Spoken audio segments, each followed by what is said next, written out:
Vou chamar para julgamento o tema 954 da repercussão geral, recurso extraordinário 979742, da minha relatoria, sendo recorrente a União Federal, recorridos o município de Manaus e Eli de Paula Souza.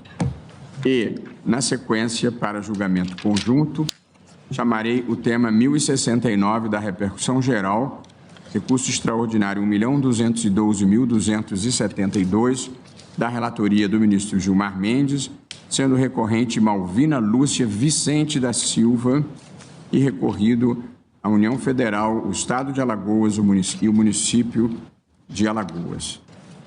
Nós tivemos, após a leitura do relatório, a realização das sustentações orais. Falaram, pelo recorrido, Eli de Paula Souza, a doutora Luciana Montenegro de Castro Cadeu e a doutora Michele de Oliveira Pereira Fernandes.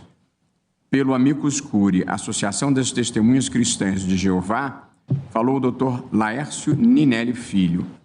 Pelo Amicus Curiae, Watchtower Bible and Tract Society of Pennsylvania, o doutor Mateus Araújo de Oliveira Pereira. Pelo Amicus Curiae, Associação Nacional de Juristas Evangélicos, a ANAJURE, falou a doutora Maria Cláudia Buchianeri Pinheiro. Pelo Amicus Curiae, Defensoria Pública do Estado de Minas Gerais, falou o doutor Péricles Batista da Silva. E pelo Amicus Curiae, Sociedade Brasileira de Bioética, o doutor Anderson Furst. Isso na sessão de 8/8.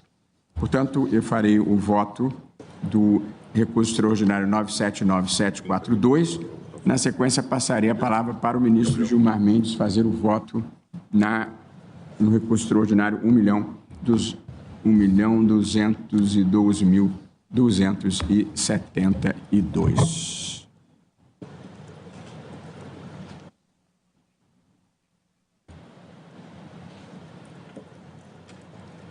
Este é um caso que tem como pano de fundo, como se sabe, a convicção filosófica religiosa das Testemunhas de Jeová relativamente à recusa à transfusão de sangue. Pessoas que professam a religião Testemunhas de Jeová têm a crença de que a transfusão de sangue viola interdição que eles extraem da leitura da Bíblia.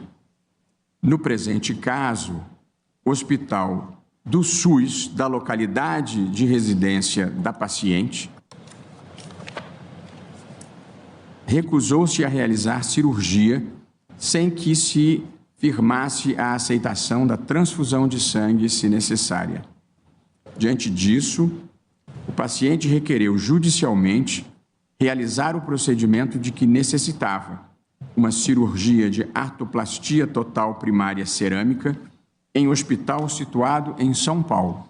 Portanto, o paciente residia em Manaus e desejava submeter-se ao procedimento em São Paulo. A decisão de primeiro grau e da turma recursal deferiram o pedido para que a União, o Estado do Amazonas e o município de Manaus custeassem a cirurgia na modalidade tratamento fora do domicílio, em hospital que detinha a técnica de realizar a cirurgia sem necessidade de transfusão de sangue, o que não era possível na localidade de residência do paciente, que era Manaus. E, além disso, foram esses entes condenados a custearem para o autor e um acompanhante as despesas com deslocamento até São Paulo, local da realização da cirurgia.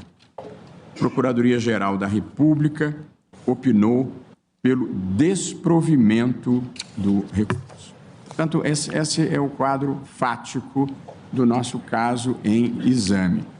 Uma pessoa da religião Testemunha de Jeová que precisava submeter-se a uma cirurgia, residente em Manaus, onde ela residia, não havia técnica alternativa para a realização da cirurgia sem transfusão de sangue, e em razão disso, essa pessoa, tendo a informação de que um hospital de São Paulo tinha uma técnica alternativa que permitia a realização do procedimento sem transfusão de sangue, pediu judicialmente que a União, o Estado e o município custeassem a ida dela até esse hospital em São Paulo, hospital credenciado pelo SUS, que era capaz de realizar o procedimento pela via alternativa, sem transfusão de sangue.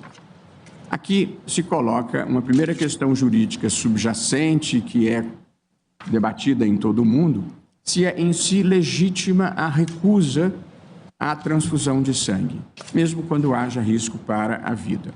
Em segundo lugar, discute-se se é legítima a imposição ao poder público do custeio do deslocamento para a realização do procedimento em instituição credenciada pelo SUS, que faz o procedimento alternativo, mas que se situa distante do município, do domicílio do autor. São essas duas questões que eu muito objetivamente, muito brevemente, vou expor e procurar equacionar. Já fiz distribuir aos eminentes colegas as conclusões do meu voto. Passo, então, às minhas razões de decidir, discutindo, em primeiro lugar, o tema da liberdade religiosa e, especificamente, da legitimidade da recusa de transfusão de sangue, que é a premissa desse debate. Evidentemente, se o tribunal entendesse, que eu não farei, mas se o tribunal entendesse que não é legítima a recusa de transfusão de sangue, não haveria sentido em se continuar essa discussão. Mas eu estou afirmando, na verdade, reafirmando, porque já enfrentei essa matéria em outra vida, como procurador do Estado do Rio de Janeiro, respondendo uma consulta do Hospital Pedro Ernesto, se o médico deveria realizar o procedimento contrariamente à vontade do paciente. Eu, desde aquela ocasião, me manifestei contrariamente e aqui reitero esse ponto de vista em nome da liberdade religiosa. E, portanto, há dois grandes pontos aqui que eu destacaria. Em primeiro lugar, a ideia de dignidade da pessoa humana. Dignidade da pessoa humana, como eu a compreendo e já tive a oportunidade de escrever, ela tem três grandes conteúdos: o valor intrínseco de toda pessoa, a autonomia individual e o valor comunitário, que é a possibilidade de a sociedade impor limites ao exercício da autonomia individual. Nós aqui estamos lidando essencialmente com a ideia de autonomia, que significa a possibilidade de as pessoas fazerem livremente as suas escolhas existenciais, a autodeterminação de tomar as decisões mais importantes da sua vida. E entre as decisões mais importantes da vida de uma pessoa está, por evidente, a liberdade religiosa. Portanto, esse é um ponto central aqui. E eu gostaria de destacar o profundo respeito que tenho pelo sentimento religioso das pessoas de uma maneira geral, até por força da minha própria vivência. Eu sou filho de mãe judia e pai católico, de modo que eu cresci nos dois ambientes, frequentando com igual gosto os dois ambientes, e talvez diferentemente de muitos eu tive que ler a Torá e os evangelhos. Portanto, tive mais trabalho do que a maior parte dos meus amigos e colegas, e de parte isso, eu vivi em um momento da minha adolescência no intercâmbio com uma lindíssima família presbiteriana em Michigan, nos Estados Unidos.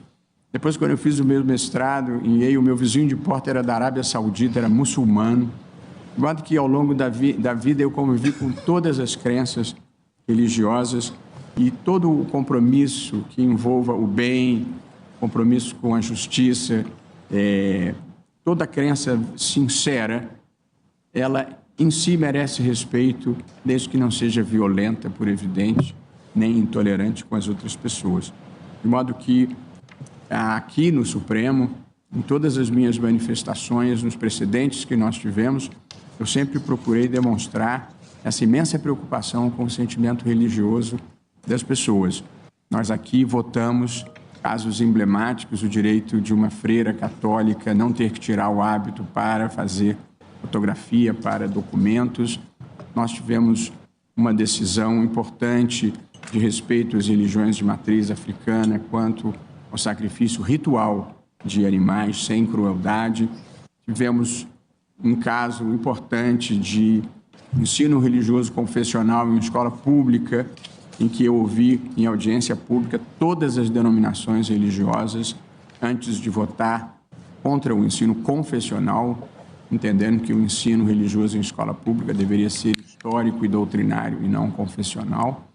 E mesmo na questão do homeschooling, que é um tema polêmico, votei, embora solitariamente, a favor do homeschooling, não por ser da minha preferência, mas por achar que as pessoas têm o direito de, em razão de crença religiosa, preferirem a educação doméstica. Não é que eu acho melhor, é apenas que eu acho que é um direito que as pessoas devem ter. Portanto, nós estamos aqui reiterando, eu pessoalmente, a liberdade religiosa das pessoas. A liberdade religiosa, ela significa essencialmente duas coisas: a liberdade de crença, de culto e de proselitismo, de tentar conquistar novos adeptos para a religião, e envolve a laicidade do Estado, no sentido de que o Estado não pode ter religião oficial, não pode ter preferência por religiões, não pode apoiar uma em detrimento de outra. A laicidade não significa oposição à religiosidade, antes, pelo contrário. A laicidade significa que o Estado tem o dever de assegurar a todas as religiões o direito de se manifestarem, evidentemente, dentro da lei e da ordem. Portanto, por se tratar a interdição à transfusão de sangue de um dogma das pessoas que professam a crença das testemunhas de Jeová, é legítima, a meu ver, a recusa. E, num caso mais complexo do que esse, porque essa discussão não se coloca aqui, até mesmo diante do risco de vida, na ocasião me parecia legítima a escolha pela liberdade religiosa. Felizmente, a medicina tem muitos avanços e hoje meios alternativos à transfusão de sangue. Muito importante, no entanto, e aqui eu queria destacar, e conversei já com os colegas e todos têm essa preocupação, é que a manifestação da vontade pela recusa da transfusão, ela tem que preencher requisitos estritos de aferição. Em primeiro lugar, da sua validade.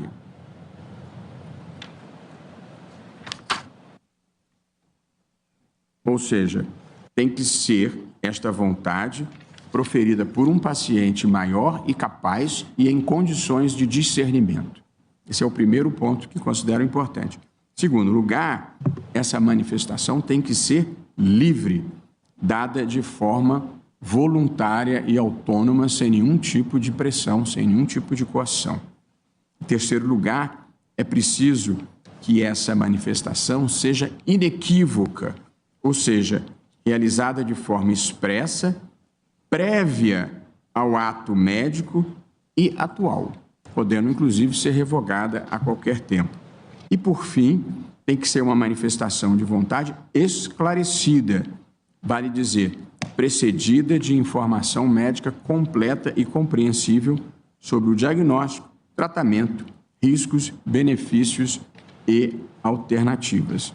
E aqui, muito importante, não é o caso aqui, porque não envolve menor e é uma escolha para si próprio, mas consignando uma preocupação de diversos colegas, essa é uma manifestação de vontade que cada pessoa maior e capaz pode fazer para si e não para terceiros, e menos ainda para menores.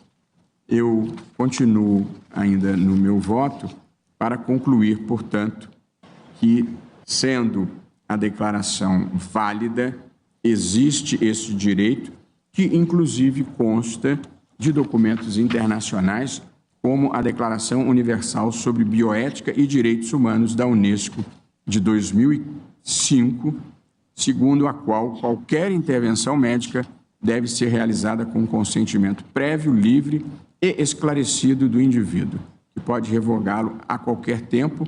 E no ordenamento jurídico brasileiro, a Carta dos Direitos e Deveres da Pessoa Usuária da Saúde, resolução do Conselho Nacional de Saúde 553 de 2017, estabelece o direito à informação sobre as possibilidades terapêuticas, o direito ao consentimento e o direito à recusa do tratamento.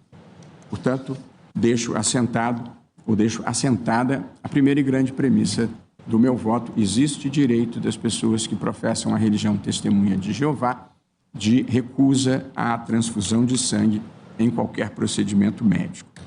Passo ao segundo fundamento e último da minha decisão, que é analisar se há dever do Estado nessa matéria, porque, rememorando o que expus ao início, trata-se aqui de um paciente que precisava que o Estado, que o poder público, custeasse o seu deslocamento e a sua manutenção no local de destino onde se realizaria esse procedimento.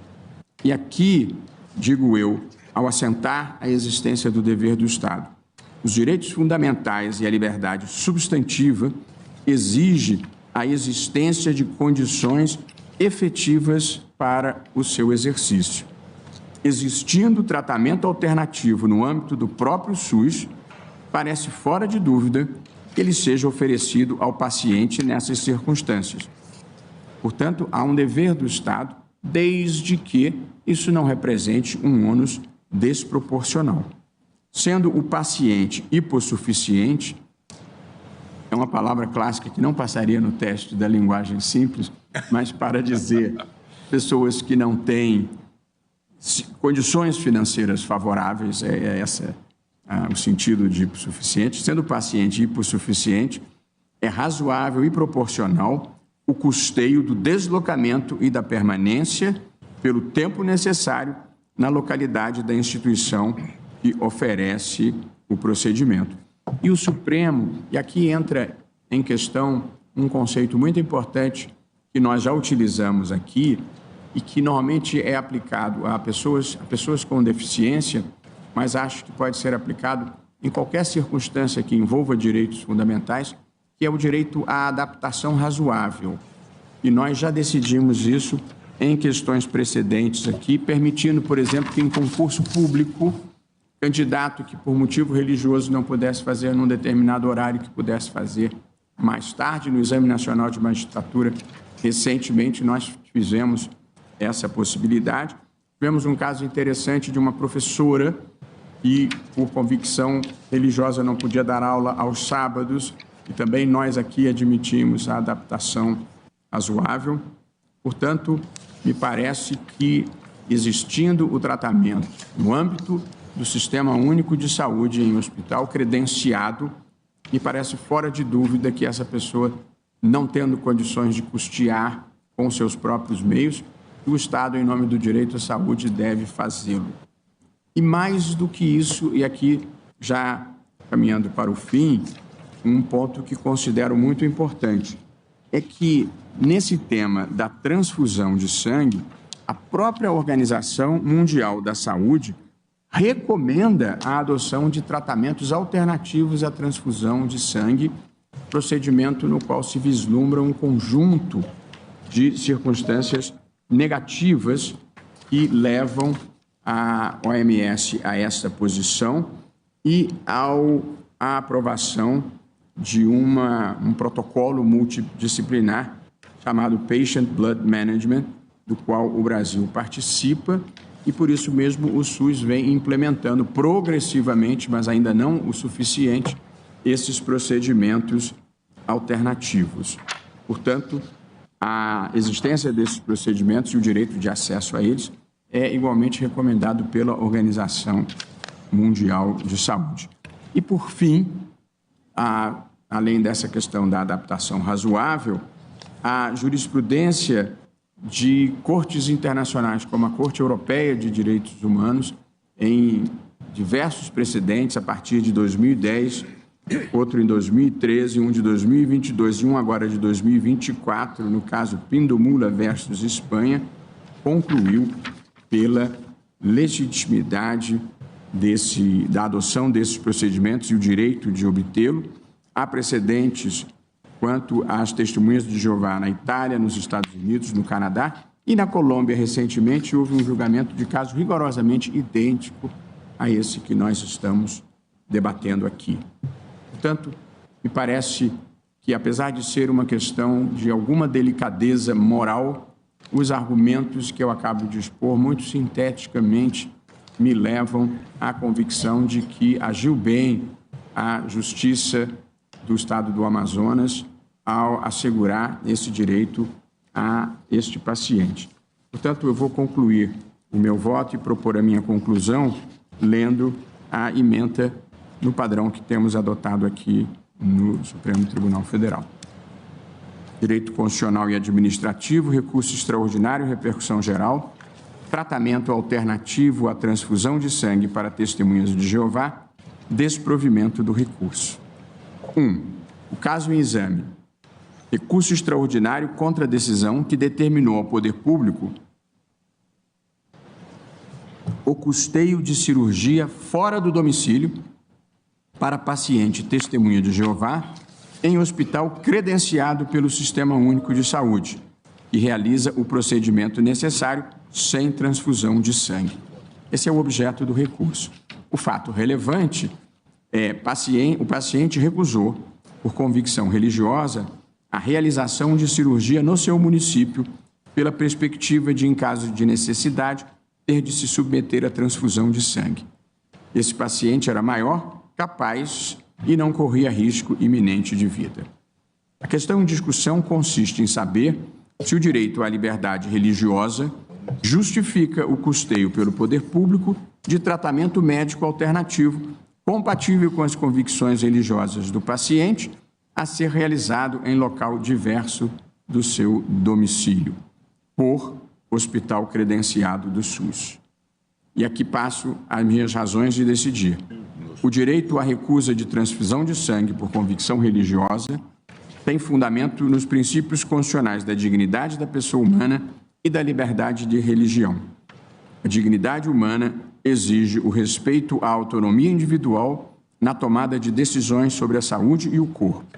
Já a garantia da liberdade religiosa impõe ao Estado a tarefa de proporcionar um ambiente institucional, jurídico e material adequado para que os indivíduos possam viver de acordo com os ritos, cultos e dogmas da sua fé, sem coerção ou discriminação. A Organização Mundial da Saúde recomenda a adoção dos procedimentos alternativos à transfusão de sangue. Em atenção a essa diretriz, outros recursos terapêuticos já são oferecidos pelo SUS. Apesar disso, ainda não estão disponíveis de forma ampla em todo o território nacional. Nesse contexto, o poder público deve adotar medidas de progressivamente tornar esses procedimentos disponíveis e capilarizados. Em uma acomodação razoável entre os direitos à liberdade religiosa e à saúde, pacientes testemunhas de Jeová fazem jus aos tratamentos alternativos já disponíveis no SUS, ainda quando não disponíveis em seu domicílio. Na hipótese em que os métodos de tratamento no local de residência não forem adequados, será cabível o tratamento fora do domicílio, conforme as normativas do Ministério da Saúde. Meu dispositivo e tese, recurso extraordinário que se nega provimento, mantido, portanto, o direito já assegurado ao paciente. Eu proponho, prezados colegas, uma tese em duas proposições simples, bem alinhadas ao caso concreto. Já feita a ressalva que não está na tese, porque não é o caso concreto, de que o consentimento válido é para si e não para terceiros. Primeira proposição. Testemunhas de Jeová, quando maiores e capazes, têm o direito de recusar o procedimento médico que envolva transfusão de sangue com base na autonomia individual e na liberdade religiosa. E 2, como consequência, em respeito ao direito à vida e à saúde, fazem jus aos procedimentos alternativos disponíveis no Sistema Único de Saúde, podendo, se necessário, recorrer a tratamento fora de seu domicílio. Essas, portanto, são as duas proposições de tese que eu estou encaminhando, como disse, bem singelas e alinhadas ao caso concreto. E agora, porque envolve matéria análoga, nós ouviremos o voto do ministro Gilmar Mendes, que é o relator do recurso extraordinário 1.212.272, para que vote, ministro Gilmar, no de Vossa Excelência e nesse que eu acabo de votar. Vossa Excelência tem a palavra. Presidente, então eu vou me permitir começar acompanhando o voto de Vossa Excelência no RE 979742.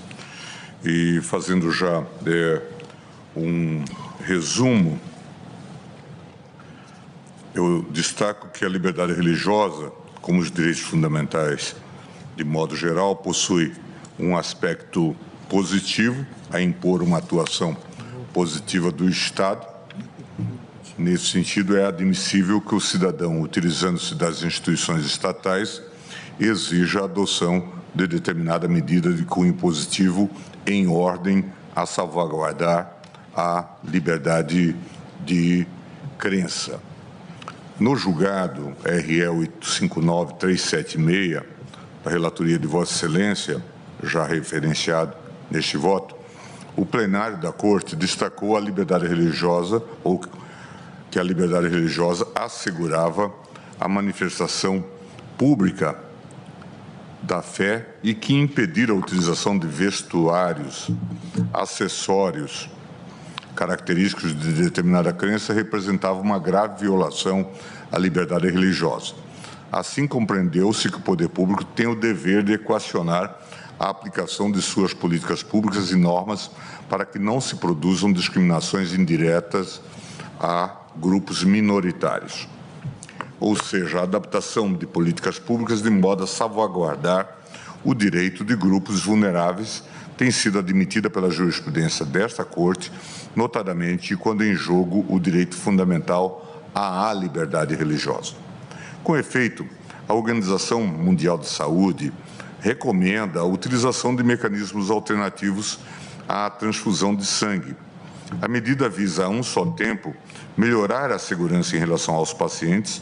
Não custa rememorar que a transfusão de sangue envolve riscos de contaminação por fatores diversos, como também melhorar a segurança dos tratamentos, além de diminuir a dependência de bancos nacionais de sangue. Quanto a esse último aspecto, assinalo que, no primeiro ano da pandemia de Covid-19, as doações de sangue caíram entre 15% e 20%, o que gerou grande preocupação.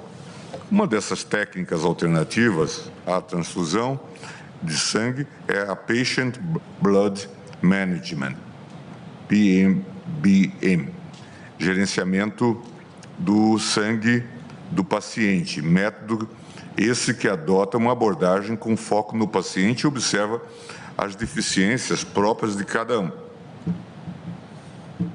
Acerca dessa técnica, confira-se esse trecho elucidativo do parecer da PGR. Na 63ª Assembleia Mundial de Saúde, em 2010, na cidade de Genebra, a OMS destacou a necessidade de elaborar um programa com as técnicas alternativas à transfusão de sangue, considerando as inúmeras dificuldades dos países do terceiro mundo em garanti-la com a minimização dos riscos envolvidos.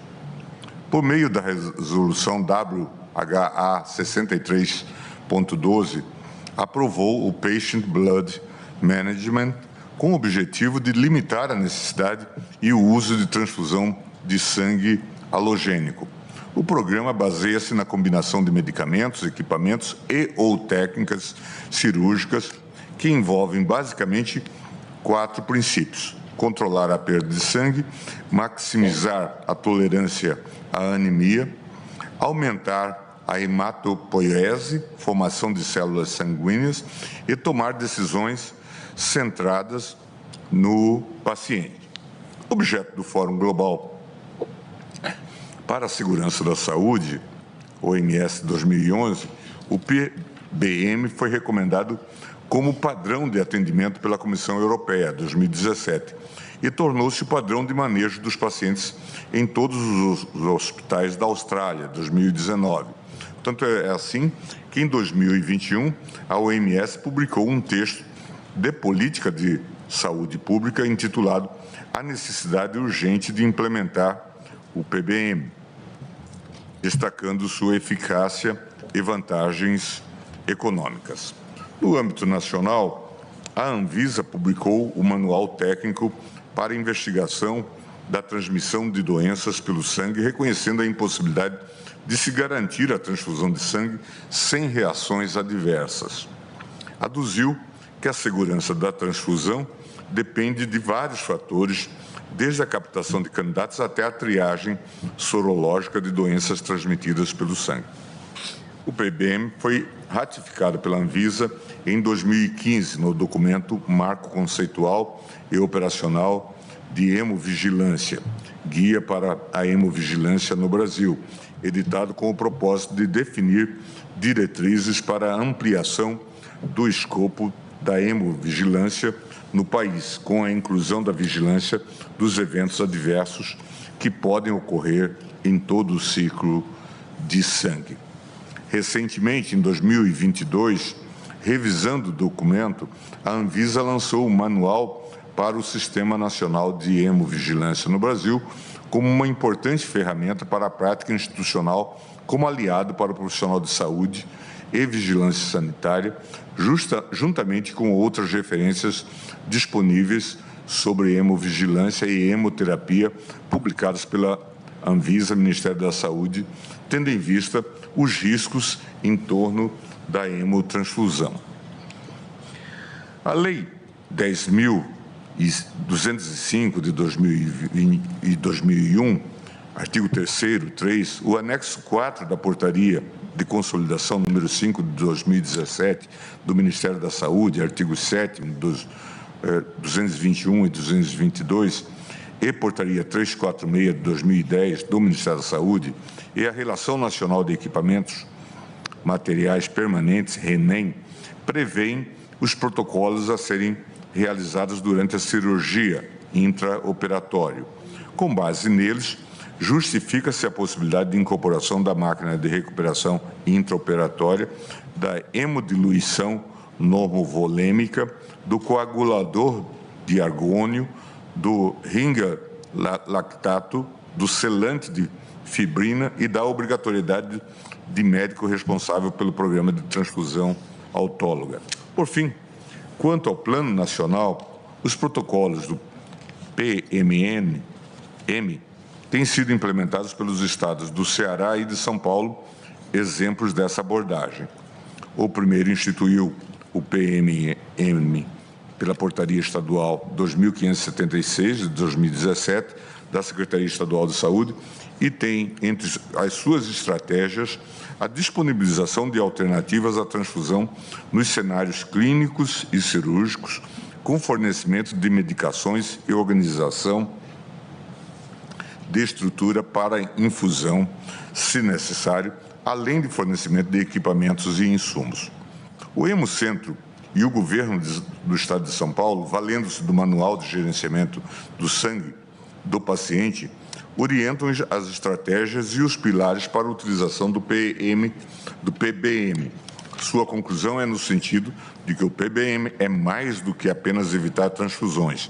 Envolve o uso de agentes farmacológicos, técnicas de recuperação de sangue, técnicas para limitar a perda sanguínea, diminuição de coleta de amostras, aderência a guias de transfusão e educação médica. Essa análise permite concluir que a implementação no âmbito da política pública do SUS de procedimentos que prescindem da transfusão de sangue faz parte de uma agenda mundial fundamentada na medicina baseada em evidências. Desse modo, considerando que o estágio mais avançado da medicina recomenda a utilização de métodos alternativos à transfusão de sangue e que tal medida apresenta maior compatibilidade com a liberdade religiosa, maximizando o seu âmbito de proteção, é preciso reconhecer o dever do poder público de progressivamente incorporar tais tratamentos, até mesmo como forma de assegurar a universalidade do serviço e a igualdade de acesso. Relembro que na ADIM 5035, redator para acordo o ministro Alexandre de Moraes, esta Corte salientou que a Constituição obriga o Estado brasileiro a perseguir um modelo de atenção à saúde capaz de oferecer acesso universal ao melhor e mais diversificado elenco de ações e serviços de saúde que possa ser custeado para todos, igualmente, e para cada um, isoladamente, quando circunstâncias extraordinárias assim o exigirem. Assim, seguindo essa lógica, a implementação paulatina de procedimentos voltados a assegurar a universalidade do serviço consubstancia fim a ser perseguido pelo Estado. Alguns desses tratamentos já são incorporados e realizados no âmbito do SUS, de modo que a liberdade religiosa impõe que se assegure às testemunhas de Jeová o acesso a eles, ainda que por meio de programa de tratamento fora do domicílio do Ministério da Saúde. Essa é a portaria SAS 55 de 99. Por isso estou acompanhando Vossa Excelência e negando provimento ao recurso extraordinário. Isso em relação, portanto... 979742. E agora passo, então, ao recurso extraordinário 1.212.272.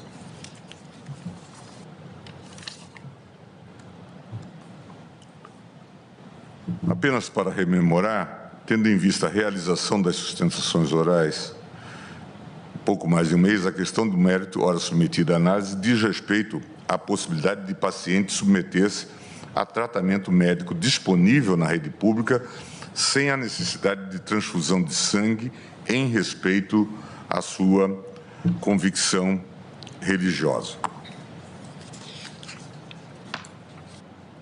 Conforme já relatado, a parte ora recorrente, por meio da petição STF 95273/2024, informou nestes autos, em 6/8/2024, a realização do procedimento cirúrgico em outra unidade hospitalar, o que, na sua visão, evidencia viabilidade da realização do seu procedimento cirúrgico nos limites do seu consentimento, ou seja, sem a necessidade de assinatura de termo de consentimento para eventual realização de transfusão de sangue de terceiros em caso de intercorrência. Com efeito, a parte recorrente pretendia, por meio do recurso extraordinário, a reforma do acordo recorrido para reconhecer o direito da recorrente ao acesso ao tratamento de saúde necessário, podendo expressar sua recusa ao uso de transfusões de sangue, ainda que tal decisão possa envolver riscos para si. Dessa forma, tendo em vista que o procedimento cirúrgico almejado já foi realizado em outra unidade hospitalar, tenho para mim que o recurso extraordinário está ou estaria prejudicado. No entanto, embora o caso concreto subjacente ao recurso esteja prejudicado, observo que a jurisprudência desta Corte admite o prosseguimento do feito com análise do tema de repercussão geral e consequente fixação da tese. Isso porque, consoante preceitua o artigo 998, parágrafo único do CPC, a desistência do recurso não impede a análise da questão cuja repercussão geral já tenha sido reconhecida, sendo, pois, tal disposição igualmente aplicável à hipótese de perda superveniente de objeto do recurso extraordinário, RE 905.357. Assim, prossigo no exame do mérito da questão constitucional com repercussão geral reconhecida. Eu, então, repasso, presidente, a questão da liberdade religiosa e também os contornos da jurisprudência do Supremo sobre a temática e, então, indo já para a parte conclusiva, a propósito da manifestação de vontade pelo paciente e possibilidade de recusa à transfusão de sangue, eu digo, não desconheço que até a primeira metade do século XX a relação médico-paciente era regida pelo paradigma da ética hipocrática, segundo a qual deve-se buscar o bem do paciente do ponto de vista da medicina, independentemente do seu consentimento. Nessa espécie de relação, o médico detinha poder de decisão sobre o que era melhor para o paciente. O término da Segunda Guerra Mundial trouxe consigo uma alteração de paradigma, passando a ser fundamental na relação médico-paciente o consentimento informado. Assim, a autonomia passou a ganhar espaço nesse relacionamento. Desse modo, o paciente passa a exercer sua autonomia, inclusive no que diz respeito aos tratamentos médicos. Esse paradigma, na atualidade, tem sido mitigado, passando ao modelo compartilhado, no qual os médicos trabalham com os pacientes e familiares para a tomada de decisões, visando alcançar a melhor alternativa. A releitura da relação médico-paciente no Brasil invariavelmente perpassa pelo advento da Constituição de 88.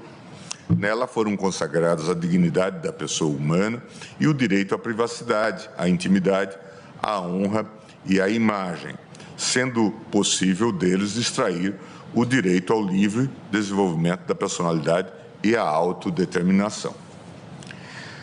A proteção do indivíduo contra interferências que se estimem indevidas por parte do Estado pode ser resolvida dessa forma com a invocação do princípio da liberdade geral, que não tolera restrições à autonomia da vontade que não sejam necessárias para alguma finalidade de índole constitucional, e mesmo pelo apelo ao princípio da proteção da dignidade da pessoa humana, que pressupõe o reconhecimento de uma margem de autonomia do indivíduo, tão larga quanto possível, no quadro dos diversos valores constitucionais.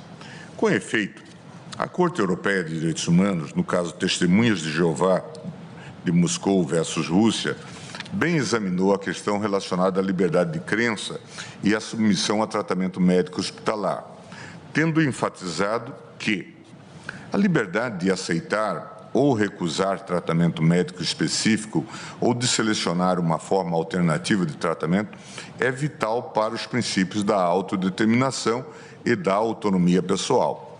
Um paciente adulto e consciente é livre para decidir, por exemplo, se deve ou não ser submetido a uma cirurgia ou tratamento, ou, da mesma forma, a uma transfusão de sangue. Contudo, para que esta liberdade seja significativa, os pacientes devem ter o direito de fazer escolhas que estejam de acordo com as suas próprias opiniões e valores, independentemente de quão irracionais, imprudentes ou ilógicas tais escolhas possam parecer aos outros. Muitas jurisdições estabelecidas examinaram os casos de testemunhas de Jeová, que recusaram uma transfusão de sangue e descobriram que, embora o interesse público em preservar a vida ou a saúde de um paciente fosse, sem dúvida, legítimo e muito forte, tinha de ceder ao interesse mais forte do paciente em dirigir o curso de sua própria vida. Foi enfatizado que a livre escolha e a autodeterminação eram, elas próprias, constituintes fundamentais da vida e que, na ausência de qualquer indicação da necessidade de proteger terceiros, por exemplo, a vacinação obrigatória durante uma epidemia, o Estado deve abster-se de interferir na liberdade individual de escolha na esfera dos cuidados de saúde, pois tal interferência só pode diminuir e não aumentar o valor da vida. O fragmento acima transcrito bem demonstra a compreensão da Corte Europeia de Direitos Humanos a respeito da possibilidade de paciente testemunha de Jeová optar por não se submeter a tratamento médico hospitalar que envolva transfusão de sangue. A Corte adota entendimento alargado acerca da liberdade religiosa e da autodeterminação individual, absolutamente compatível com as premissas estabelecidas neste voto, para ressaltar, ao final, que o dever de abstenção do Estado, ao invés de negligenciar o direito à vida, o prestigia, porquanto uma interferência teria como consequência inexorável a diminuição do seu valor, na medida em que significaria negar o direito de conduzir a própria vida. É bom observar que, ao reconhecer o direito individual de escolha do tratamento médico a ser dispensado, a Corte indicou que o direito à vida privada e à liberdade religiosa poderiam, em princípio, ser restringidos para a salvaguarda de direitos de terceiros, tal como sucede no caso de vacinação obrigatória em circunstância pandêmica. A análise do fragmento do julgado da Corte Europeia de Direitos Humanos, acima explicitado, permite extrair duas considerações básicas. O direito à vida não é prestigiado pela interferência do Estado em uma decisão fundamental na vida de um cidadão. Este possui liberdade para optar ou não pela submissão ao tratamento médico hospitalar recomendado. Na realidade, viver sem autonomia para ditar os rumos da própria vida significaria um menosprezo ao direito à vida. O direito à liberdade religiosa e à autodeterminação permitem a direção da própria vida de acordo com suas convicções, suas opiniões e seus valores, por mais irrazoáveis, irracionais e imprudentes que possam ser respeitados, obviamente, à esfera jurídica de terceiros. Não se pode desconsiderar que a crença professada pelas testemunhas de Jeová, a partir de interpretações bíblicas, impede a introdução de sangue de terceiros no próprio corpo, sob pena de violação às leis divinas. Não cabe aos poderes executivo, legislativo e judiciário avaliarem a correção da interpretação por eles formuladas. Há, nesse ponto, um imperativo de abstenção e neutralidade. O Estado não pode se imiscuir no que diz respeito aos dogmas e crenças na definição do que é certo ou errado, bom ou ruim, crível ou inconcebível. Nesse contexto, relembro a lição de Michael e Morlock, que, fazendo referência ao artigo 4º da Lei Fundamental de Bonn, acentuam que o direito à liberdade religiosa só pode ser garantido de maneira neutra do ponto de vista ideológico se a proteção estiver aberta a posições de minorias e também a ideias novas. São precisamente as religiões menos reconhecidas na sociedade que necessitam de proteção, dizem esses autores. Daí a necessidade de, uma vez reconhecida que a liberdade religiosa protege o agir de acordo com a própria fé e que a autodeterminação permite aos indivíduos dirigirem a própria vida, tomando as decisões mais elementares, as mais fundamentais, assegurar às testemunhas de Jeová, adultas, conscientes e informadas, o direito de não se submeterem a transfusões de sangue. Ao proteger o direito de escolha, o Estado laico, agindo com neutralidade, demonstra efetivo respeito à religião em questão. Assinalo que sequer é possível vislumbrar uma colisão de direitos fundamentais propriamente dita. Isso porque, no caso de recusa a tratamento de saúde, desde que não afete terceiros, o que está em jogo é o direito à vida e os direitos à liberdade religiosa e à autodeterminação de um mesmo indivíduo. Vale dizer, os direitos fundamentais em aparente conflito são titularizados pela mesma pessoa, o que parece tornar ainda mais razoável deixá-la decidir a respeito. Vê-se desse modo que não se está a conferir valor absoluto à liberdade religiosa e à autodeterminação, tampouco se está a vilipendiar o direito fundamental à vida.